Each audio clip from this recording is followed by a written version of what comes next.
Well, just walked down the length of the allotments, well, half the length to our plot, which was not pleasant. Still got the gimp stick. I've lost my handicapped parking bay, which, to be fair, has only been a short-lived luxury, because the previous plot holders over here, despite the fact they were never here, one time found we'd parked there and got quite upset, which was not the word I used the first take, but I thought I'd better change my language a little bit. But it's actually good to see. Looks like a new plot holder has continued the good work that the help in the community team started here, and has started clearing out this decrepit fruit cage with an eye of care to the fruit plants in there. There's a lot of I believe black currants, maybe red currants, and some other bits and pieces in there. Every year we look through that cage and go, all that fruit that's nice and protected in there, we don't touch it. But yeah, that's good to see. More progress, cleaning all that up. Not planning on doing a lot today, as per my little time-lapse video yesterday. We built the greenhouse over there. Well, we started building the greenhouse, and we're just having a little fossick about today to get out, hobble about the place. Cat is behind the fence there, hiding, fussing out, digging out some weeds. No, digging out some bricks. Today Kathleen has harvested a fresh crop of allotment bricks. This plot is very productive in the brick department. Very tasty. If you're a Pratchettian troll, maybe. Though I think they'd probably consider bricks a bit low class. Especially these bricks. Not exactly the tastiest looking bricks. But oh well, we have tubs of these things and they're holding up the fence right now. Okay, now I'm in my polytunnel chair. This view's going to change a little bit once that greenhouse is built down there, isn't it? So that's the ridge line of the greenhouse, you can see sort of across the middle of the horizontal there. Oh no, I'm wrong, that's the ridge line right up there. So it will pretty much obliterate the sky from this vantage point. But the angle is such that through most of the season the sun will be above that line, and the polytunnel should do fine. Our sun arc here pretty much is from there and up across and around to there. South is pretty much through the corner of the polytunnel there. So I think we're pretty good for sunshine even with the greenhouse in that position. It was part of the consideration in putting it in there. I was a little worried about the gap, so we made it a fair distance. There's a good couple of metres between the end of the polytunnel and the greenhouse. But, I think all in all it felt like the best position for it. So the polytunnel's not changing much at the moment. We're still hoping that some of these tomatoes will continue to ripen, and they are. We could do with a bit more warmer weather than these grey days, but we are still harvesting. We have a lot of blossom end rot this year, and I think we just need to improve our watering practices, really. These little radishes are doing great, so that's nice. We don't really have many slugs in the polytunnel because it's very dry, which is nice. That patch down there is carrots, and I believe it is currently growing a little crop of weeds. There's a couple of things there that might be carrot seedlings popping up, but I don't know yet. The carrots are pretty hopeful, of course, at this time of year. The desire was that we might get some seedlings growing through the winter for early cropping next year, rather than any expectation of anything this year.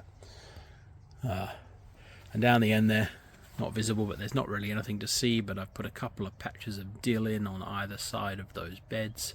At the end of this bed, we've popped in a patch of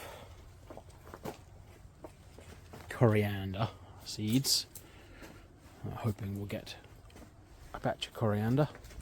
At the end of this bed, it's a little bit random, but these are celery seedlings that we have had in a pot in the kitchen for some months. Unfortunately, they sat there a long time and never got planted. We popped them in here and they're already looking like they kind of have a new lease on life.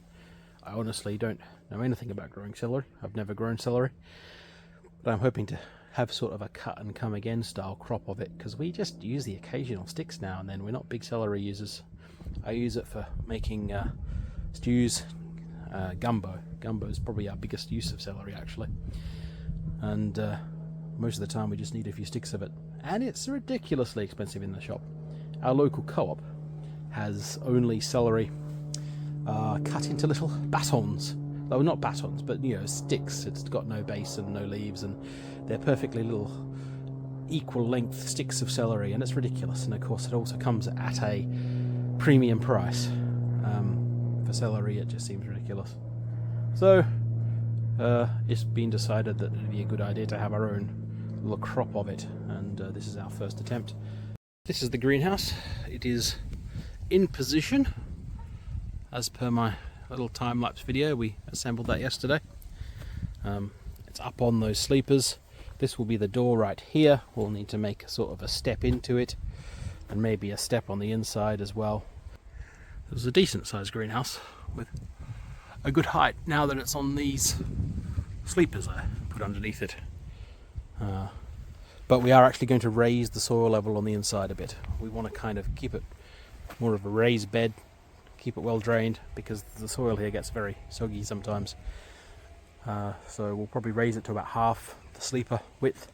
Now these were supposedly non-creosoted sleepers, but from the smell of them I'm not entirely convinced how non-creosoted they are, so we're going to plastic line them. Didn't want to, but I think it's for the best. So they'll have a plastic liner to where the soil is up to, and then we'll just sort of import some soil from around the place and raise this up. Haven't quite decided what we want as a path layout. It's a bit wide for just one path up the middle. It's also a question of whether we want to plant entirely in the ground or have some staging or anything. What we thought we might have is a ground bed down this side where it gets the most sun exposure, so the sun here rises over there and comes pretty much up in an arc across and sets over there behind the hedge. So this side is our premium sunshine here.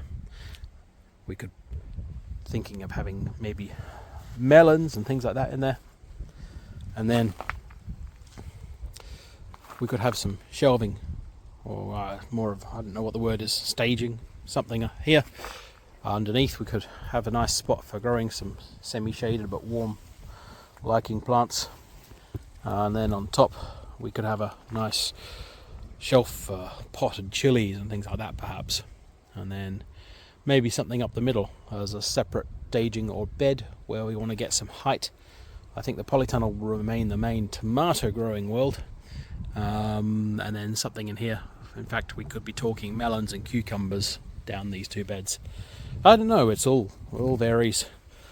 Plans never really come out the way they're intended. I've already had a bit of a diversion. I've been researching grapes.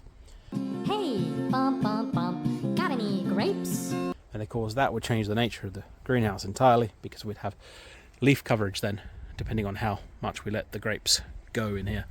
But I don't know if that's an idea worth following through on. I think our cucumbers and melons and other such things are probably more valuable to us, and chilies of course. I think this would become a key chili growing environment. But yeah, it's looking good. Just need to get these roof struts on, which is definitely not something I'm doing with my current foot situation. Up a ladder, nope. And then start getting the base stabilised. Although it's looking pretty good at the moment, but we'll want to get it more stable, more level, These gaps here will get filled in with our last sleeper, which we'll cut up to fill them. Cat found this greenhouse on a free cycle. It's more than a couple of years ago now, I think, and it was down in Cambridge. So we went down there and disassembled it ourselves from some rather posh-looking backyard where some gardeners were redeveloping it, I guess. And I think they must have had the task of getting rid of this greenhouse and thought it was easier to outsource it to free cycle folks. Free cycle's a great resource for allotment users, I reckon. We've gathered all sorts of bits and pieces off of it. We were going to assemble this on the old second plot, and that never happened. It sort of ended up shoved in a pile behind the shed for ages, and it's good to have actually resuscitated it. And we seem to have managed to put it back together, which is good. And there's a few little puzzles left, but we're getting there.